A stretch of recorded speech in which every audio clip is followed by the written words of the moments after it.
ಎಲ್ರಿಗೂ ನಮಸ್ಕಾರ. ನಮ್ಮನೆ ಅಡುಗೆ ಚಾನಲ್ಗೆ ನಿಮ್ಮೆಲ್ರಿಗೂ ಸ್ವಾಗತ. ಚಪಾತಿಗೆ, ಪ್ಲೇನ್ ಸಾಂಬಾರಿಗೆ ಒಂದು ಸೈಡ್ ಡಿಶ್ ಆಗಿ ಕಾಂಬಿನೇಷನ್ನು ಹೀರೆಕಾಯಿ ಪಲ್ಯ. ಬೇಗನೂ ಆಗಬೇಕು, ಹಾಗೆ ಸಖತ್ ಟೇಸ್ಟಿಯಾಗೂ ಇರಬೇಕು. ಈ ಥರ ನೀವು ಹೀರೆಕಾಯಿ ಪಲ್ಯ ಮಾಡಿಕೊಂಡು ನೋಡಿ. ಫ್ರೆಂಡ್ಸ್, ನನ್ನ ಚಾನಲ್ ನೋಡ್ತಾ ಇರೋರು ದಯವಿಟ್ಟು ಸಬ್ಸ್ಕ್ರೈಬ್ ಮಾಡ್ಕೊಳ್ಳಿ. ಹಾಗೆ ನನ್ನ ರೆಸಿಪಿ ಇಷ್ಟ ಆದರೆ ಒಂದು ಲೈಕ್ ಮಾಡಿ. ಬ್ಯಾಚುಲರ್ಸ್ಗಾಗಲಿ ಮತ್ತು ಸ್ಟೂಡೆಂಟ್ಸು ಒಬ್ಬೊಬ್ಬರೇ ರೂಮಲ್ಲಿ ಇರ್ತಾರಲ್ಲ ಅಂಥವರಿಗೆ ಇದು ತುಂಬ ಒಳ್ಳೆ ರೆಸಿಪಿ.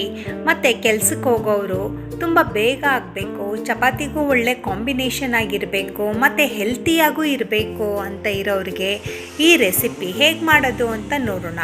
ಮೊದಲು ಒಂದು ಕಡಾಯಿ ತಗೊಳ್ಳಿ, ಅದಕ್ಕೆ 4-5 ಟೇಬಲ್ ಸ್ಪೂನು ಎಣ್ಣೆ ಹಾಕಿ, ನಂತರ 1 ಟೇಬಲ್ ಸ್ಪೂನು ಸಾಸಿವೆ, ಹಾಗೆ ಜೀರಿಗೆ, ಕಡಲೆಬೇಳೆ ಮತ್ತು ಸ್ವಲ್ಪ ಉದ್ದಿನಬೇಳೆ ಎಲ್ಲನೂ ಹಾಕ್ಕೊಂಡು ಕಡಲೆಬೇಳೆ ಸ್ವಲ್ಪ ಕೆಂಪಗಾಗೋ ಥರ ಫ್ರೈ ಮಾಡಿ, ನಂತರ ಕರಿಬೇವು, ಒಂದು ಸಣ್ಣಗೆ ಹೆಚ್ಕೊಂಡಿರೋ ಅಂಥ ಈರುಳ್ಳಿ ಸ್ವಲ್ಪ ಫ್ರೈ ಮಾಡ್ಕೊಳ್ಳಿ, ನಂತರ ಹೆಚ್ಚಿಟ್ಕೊಂಡಿರೋ ಅಂಥ ಹೀರೆಕಾಯಿ, ಅದಕ್ಕೆ ಸ್ವಲ್ಪ ಅರಿಶಿನ, ನಿಮ್ಮ ರುಚಿಗೆ ಎಷ್ಟು ಖಾರ ಬೇಕೋ ಅಷ್ಟು, ಮತ್ತು ಅದ್ರ ಜೊತೆಗೆ ಉಪ್ಪು ಕೂಡ ಸೇರಿಸ್ಕೊಂಡು ಒಂದು ಸತಿ ಒಗ್ಗರಣೆದಲ್ಲೇ ನೀಟಾಗಿ ಮಿಕ್ಸ್ ಮಾಡ್ಕೊಳ್ಳಿ.